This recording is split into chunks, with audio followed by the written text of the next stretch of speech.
This is Shishi of Parshas Maasei. This week is a double Parsha, and I'm reading each Parsha as if it's its own Parsha, just I'm reading both Parshas. Therefore, I'm reading the Shishi of Maasei in addition to the Shishi of Matos, and as it was this past week, every day, Rishon, Sheni, etc. Again, this is the sixth reading of Parshas Maasei, as if it were a separate Parsha. Shishi of Maasei is 35, Numbers chapter 35, verses 9 to 34, which is 26 verses.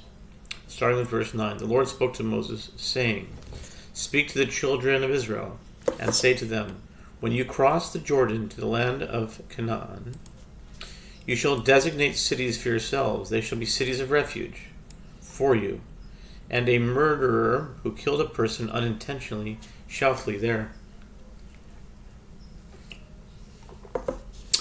These cities shall serve you as a refuge from an avenger, so that the murderer shall not die until he stands in judgment before the congregation.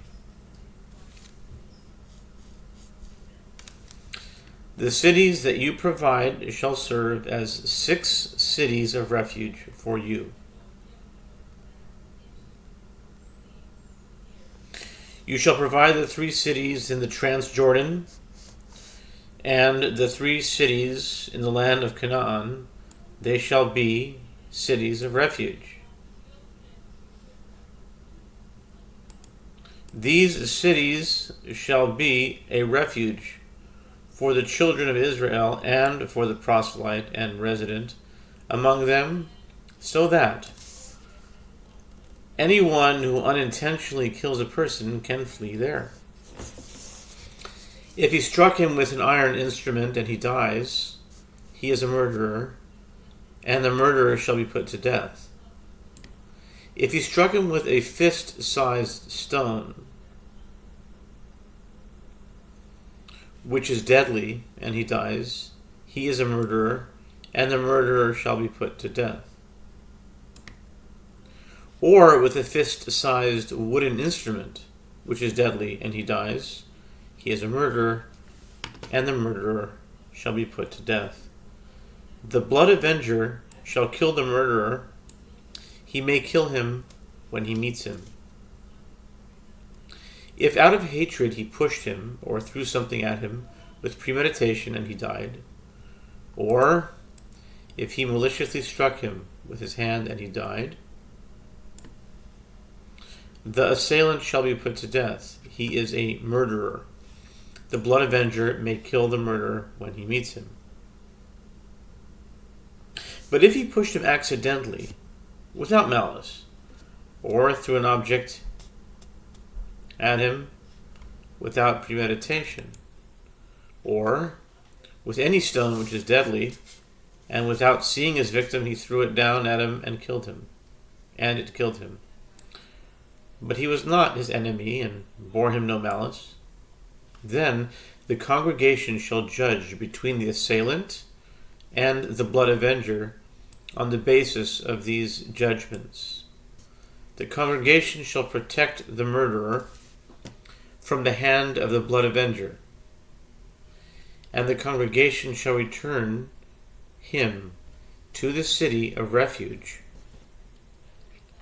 to which he had fled, and he shall remain there until the Kohen Gadol, who anointed him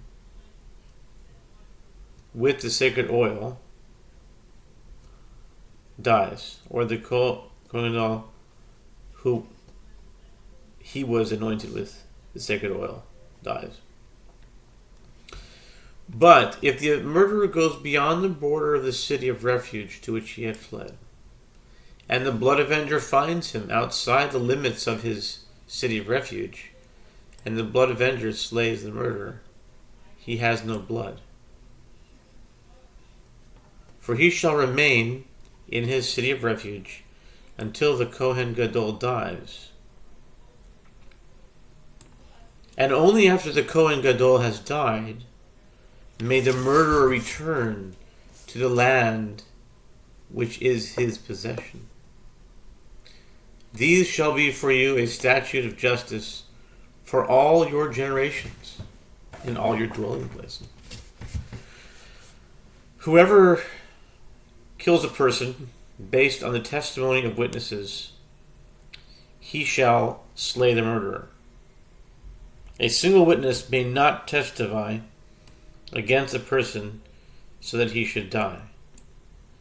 You shall not accept ransom for the life of a murderer who is guilty of death, for he shall be put to death. You shall not accept ransom for one who has fled to his city of refuge, to allow him to return to live in the land before the Kohen has died.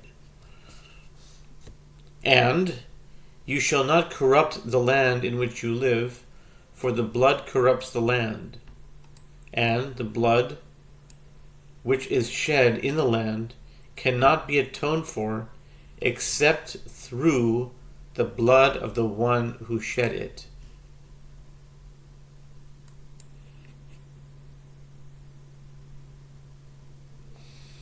And you shall not defile the land where you reside, in which I dwell, for I am the Lord who dwells among the children of Israel.